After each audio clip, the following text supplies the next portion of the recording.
सोनापुर एक सुंदर सा गांव था, जहां की सुबह आमतौर पर पक्षियों के चहचहाने से होती थी।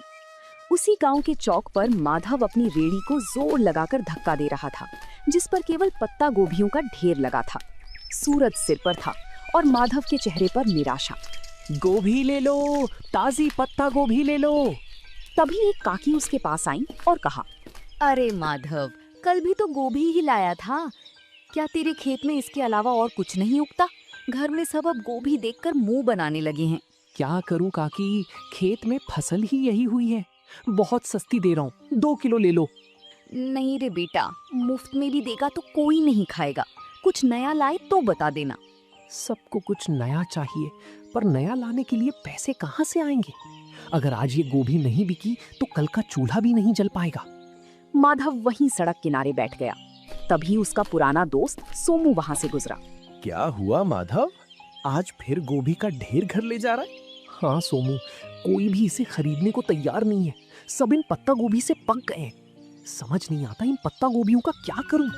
भाई तूने शहर में कुछ समय उस दुकान पर काम किया था ना, जहां लोग इसी गोभी को बारीक काट कर कुछ सफेद पोटली जैसा बनाते थे। क्या नाम था उसका?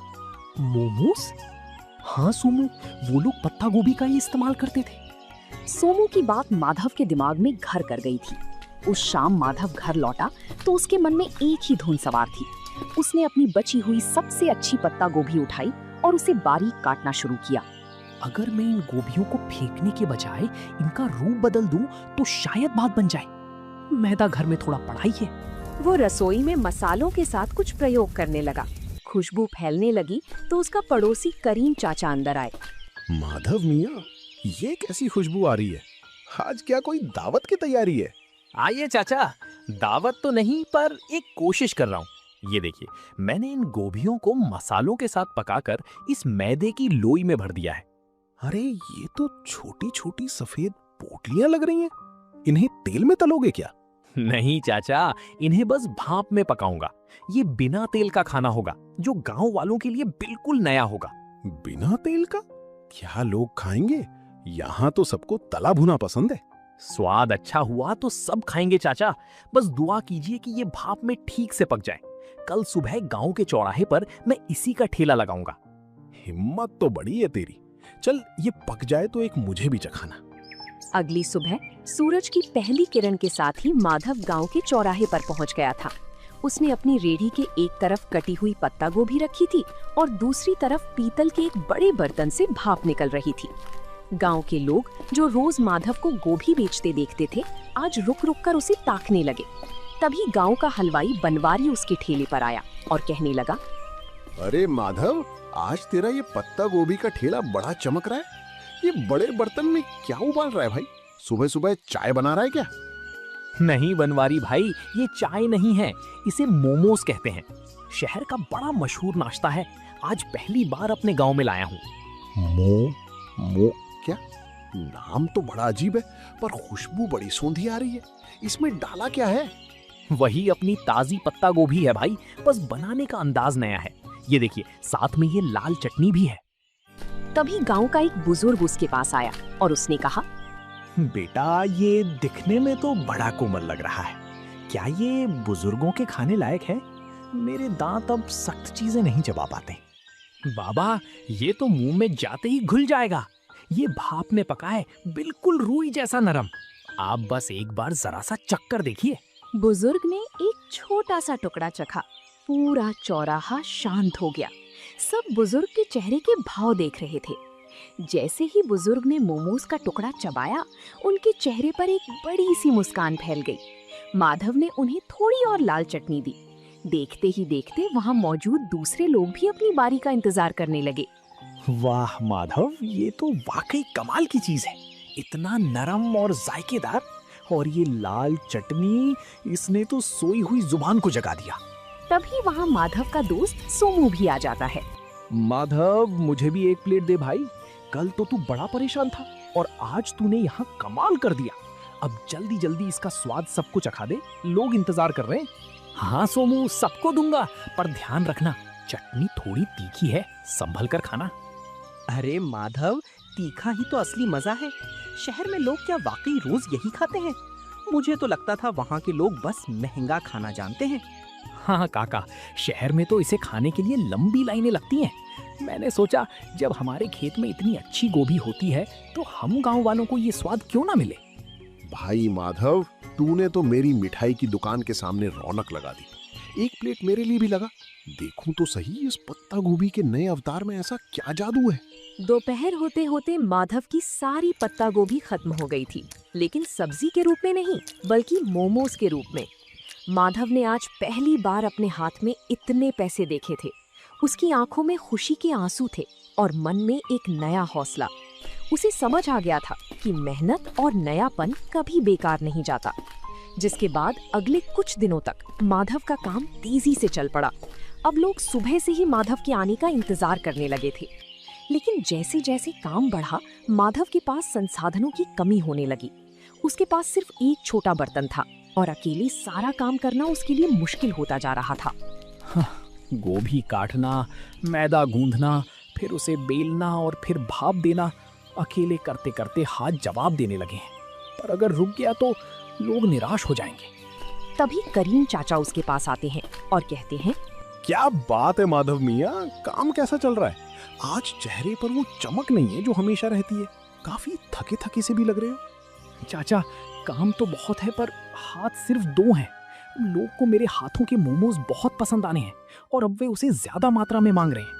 और मेरे पास बर्तन इतना छोटा है कि एक बार में सिर्फ 10-12 मोमोज ही बन पाते हैं। अरे ये तो बहुत अच्छी बात है। अगर बरकत हो रही है तो घबराता क्यों है? शहर जा और एक बड़ा स्टीमर लेकर आ। और सुन, सारा काम अकेले क्यों करता है, किसी को साथ लगा ले। पैसे तो आ रहे हैं चाचा, पर क्या ये काम टिकेगा?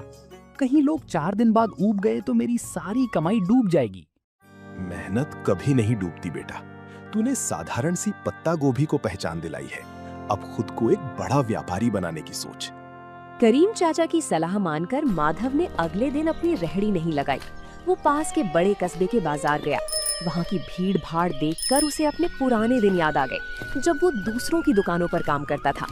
आज वो अपनी खुद की दुकान के लिए सामान खरीदने आया था। आइए भाई साहब, क्या दिखाऊं? होटल के लिए बर्तन चाहिए या घर के लिए? मुझे मोमोज बनाने वाला सबसे बड़ा 3 मंजिला बर्तन चाहिए। और हाँ, एक ऐसी मशीन भी देना जिससे सब्जियां बहुत बारीक कट सके। बड़े बर्तन की मांग तो बहुत है। आप कहाँ से आए हैं? शहर में दुकान खोल रहे हैं क्या? नहीं साहब, गांव में मेरा छोटा सा मोमोज बेचने का काम है। वहाँ लोगों को उसका स्वाद बहुत पसंद आ रहा है। ये तो बड़ी अच्छी बात है। ये लीजिए, ये स्टील का सबसे बढ़िया बर्तन है। इसमें एक साथ 50 मोमोज आराम से बन जाएंगे। और ये रही आपकी नई मशीन। इससे आपकी मेहनत आधी हो जाएगी। शुक्रिया। अब गांव लौटकर मुझे सिर्फ खाना नहीं बनाना बल्कि अपने काम को और बेहतर बनाना है। कल से गांव वालों को मोमोज खाने के लिए इंतजार नहीं करना पड़ेगा। माधव जब नए बर्तनों के साथ गांव लौटा तो शाम हो चुकी थी। रास्ते में उसने ढेर सारी पत्ता गोभी खरीदी। उसे पता था कि अब उसका संघर्ष एक नए मुकाम पर पहुंच चुका है। उसने रात भर जागकर नए बर्तनों को साफ किया और अगले दिन की तैयारी की। अगली सुबह जब माधव चौराहे पर पहुंचा तो उसकी रेहड़ी का नजारा बदला हुआ था। 3 मंजिलों वाला ऊंचा स्टील का स्टीमर सूरज की रोशनी में चमक रहा था। गांव वाले ये नया अजूबा देखने के लिए जमा हो गए।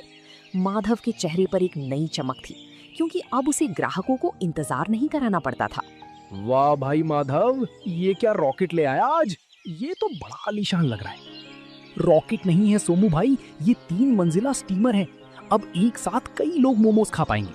कल तक तुम लोग शिकायत करते थे ना कि देर लगती है, लेकिन अब इसकी मदद से नहीं लगेगी। अरे भाई, बर्तन तो बड़ा कर लिया, पर क्या स्वाद वही रहेगा? अक्सर काम बढ़ने पर लोग जायका भूल जाते हैं। भनवारी भाई, जायका तो मेरी मेहनत में है, बर्तन में नहीं।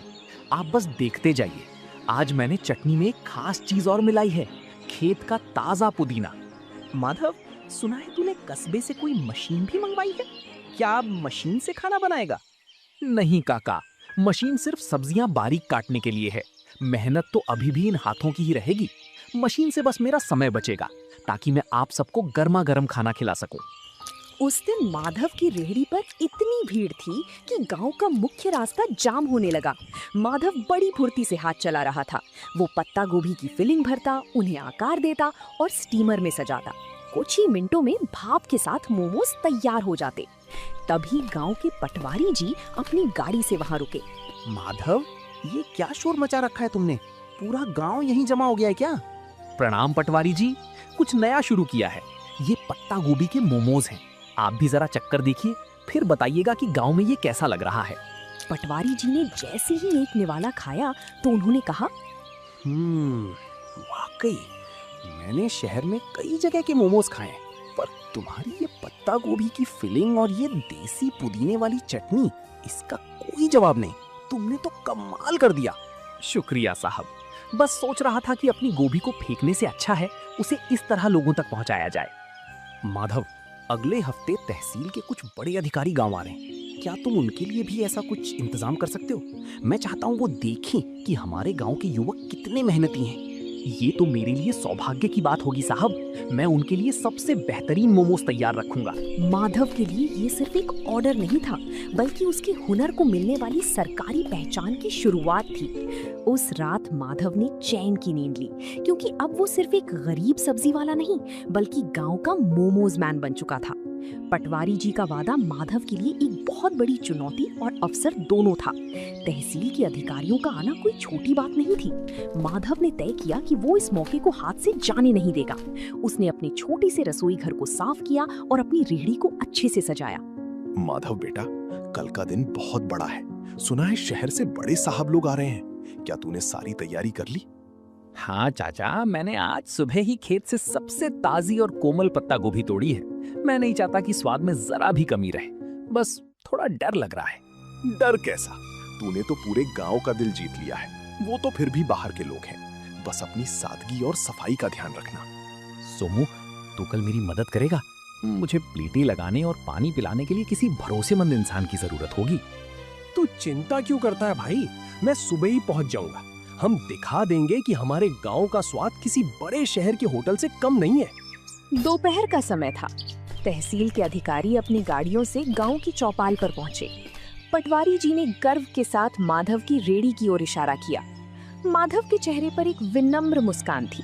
उसने बड़ी ही सफाई से अधिकारियों के सामने गर्मा गर्म मोमोज परोसे। पटवारी जी, मैंने सुना था कि यहाँ का कोई युवक बहुत अच्छा काम कर रहा है।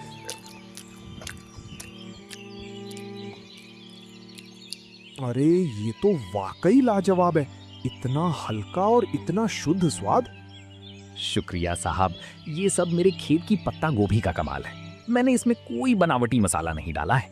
हैरानी की बात तो ये है कि गांव के माहौल में तुमने इतनी सफाई और हाइजीन का ध्यान रखा है। तुम्हारा ये तरीका वाकई काबिले तारीफ है। माधव, क्या तुम कभी शहर आकर अपना स्टॉल लगाना चाहोगे? वहां तुम्हें और भी बड़ा बाजार मिल सकता है। साहब, शहर में तो बहुत लोग हैं। मैं चाहता हूँ कि मेरे गांव के लोगों को यहीं पर अच्छी और नई चीजें खाने को मिले। मैं यहीं रहकर अपने काम को बड़ा बनाना चाहता हूँ। बहुत खूब, तुम्हारी ये सोच देखकर अच्छा लगा। हम तुम्हारी मदद करेंगे ताकि तुम एक छोटी सी पक्की दुकान खोल सको। हमें ऐसे ही मेहनती युवाओं की जरूरत है। अधिकारियों ने न केवल पेट भर खाया, बल्कि जाते समय माधव की काफी तारीफ भी की। उस दिन माधव को समझ आया कि सफलता के लिए गांव छोड़ना जरूरी नहीं, बल्कि अपनी जगह रहकर कुछ अलग करना जरूरी है। अधिकारियों की मदद और अपनी मेहनत की कमाई से माधव ने आखिरकार गांव के मुख्य चौराहे पर एक छोटी सी पक्की दुकान किराए पर ले ली। अब उसे धूप और बारिश में रेहड़ी खड़ी करने की चिंता नहीं थी। उसने अपनी दुकान का नाम रखा माधव का देसी जायका। दुकान की दीवारों पर उसने खेत और गांव के सुंदर चित्र बनवाए थे। अरे भाई माधव, अब तो तू सेठ बन गया। इतनी सुंदर दुकान और वो भी गांव के सबसे मुख्य मोड़ पर। अब तो हमें बैठने के लिए कुर्सियां भी मिलेंगी। सेठ नहीं बनवारी भाई, बस आप सबका प्यार है। दुकान पक्की हो गई है तो क्या हुआ, स्वाद तो आज भी वही मिट्टी से जुड़ा रहेगा। आइए, आज उद्घाटन के दिन पहली प्लेट आप ही के नाम। माधव मियाँ, देख रहे हो, जहाँ तू कभी गोभी का ढेर लेकर उदास बैठा रहता था, आज वहाँ तेरे नाम की धूम मची है। मैंने कहा था ना, गोभी को पहचान तूने दी है। चाचा, ये सब आपकी बातों का ही असर है। अब मैंने सोचा है कि मैं गांव के 2 और बेरोजगार युवकों को यहाँ काम पर रखूंगा। उन्हें मैं खुद ट्रेनिंग दूंगा ताकि वो भी अपना हाथ साफ कर सकें। बहुत नेक ख्याल है बेटा। तरक्की वही है जो सबको साथ लेकर चले। वक्त बीतता गया और माधव की दुकान अब केवल सोनापुर ही नहीं बल्कि आसपास के 10 गांवों में मशहूर हो गई। लोग दूर दूर से उसके पत्ता गोभी मोमोज खाने आने लगे। माधव ने कभी अपनी गुणवत्ता से समझौता नहीं किया। वो आज भी रोज सुबह अपने खेत से ताजी गोभी खुद तोड़कर लाता था। माधव भाई, आज तो शहर से भी कुछ लोग आए थे। कह रहे थे कि सोशल मीडिया पर तुम्हारी दुकान की बड़ी चर्चा है। अब तो तुम्हें शहर में भी ब्रांच खोल लेनी चाहिए। सोमू, शहर की चकाचौंध अपनी जगह है, पर जो सुकून इस गांव की हवा और अपनों के बीच काम करने में है वो कहीं नहीं। मेरा मकसद सिर्फ पैसा कमाना नहीं था, बल्कि अपनी मेहनत को एक नई दिशा देना था। तुमने वाकई साबित कर दिया कि अगर इरादा पक्का हो तो एक गरीब सब्जी बेचने वाला भी अपने हुनर से तकदीर बदल सकता है। मेहनत का कोई विकल्प नहीं होता सोमू। आज जब मैं पीछे मुड़कर उन पत्ता गोभी से भरी रेहड़ियों को देखता हूँ तो मुझे गर्व होता है कि मैंने हार नहीं मानी। तो दोस्तों, आप लोगों को ये कहानी कैसी लगी कमेंट करके जरूर बताएं और ऐसी कहानियों को देखने के लिए वीडियो को लाइक करें और चैनल को सब्सक्राइब करें।